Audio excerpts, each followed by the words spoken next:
Daily Bible reading, 2 Samuel chapter 7.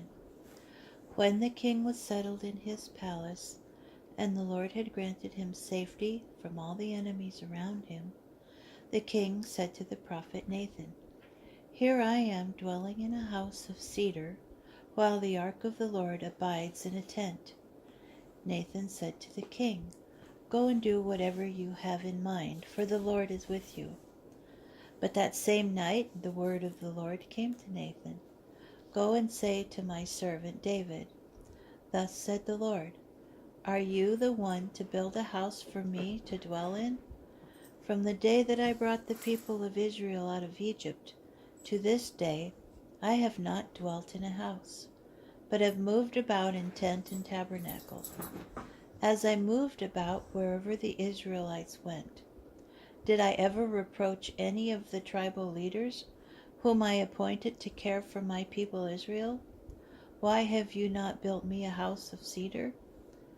Further, say thus to my servant David, thus said the Lord of hosts, I took you from the pasture, from the following the flock, to be ruler of my people Israel, and I have been with you wherever you went, and have cut down all your enemies before you. Moreover, I will give you great renown like that of the greatest men on earth. I will establish a home for my people Israel, and will plant them firm, so that they shall dwell secure, and shall tremble no more. Evil men shall not oppress them any more as in the past, ever since I appointed chieftains over my people Israel. I will give you safety from all your enemies. The Lord declares to you that He, the Lord, will establish a house for you. When your days are done and you lie with your fathers, I will raise up your offspring after you, one of your own issue, and I will establish his kingship. He shall build a house for my name, and I will establish his royal throne forever. I will be a father to him, and he shall be a son to me. When he does wrong, I will chastise him with the rod of men and the affliction of mortals. But I will never withdraw my favor from him, as I withdrew it from Saul, whom I removed to make room for you. Your house and your kingship shall ever be secure before you. Your throne shall be established forever." Nathan spoke to David in accordance with all these words and all this prophecy.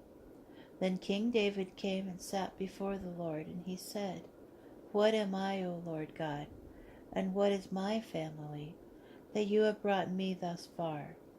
Yet even this, O Lord God, has seemed too little for you, for you have spoken of your servant's house also for the future. May that be the law for the people, O Lord God. What more can David say to you? You know your servant, O Lord God.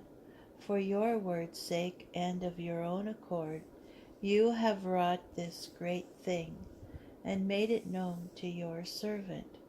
You are great indeed, O Lord God. There is none like you, and there is no other God but you, as we have always heard. And who is like your people Israel, a unique nation on earth, whom God went and redeemed as his people, winning renown for himself and doing great and marvelous deeds for them and for your land, driving out nations and their gods before your people, whom you redeemed for yourself from Egypt. You have established your people Israel as your very own people forever, and you, O Lord, have become their God.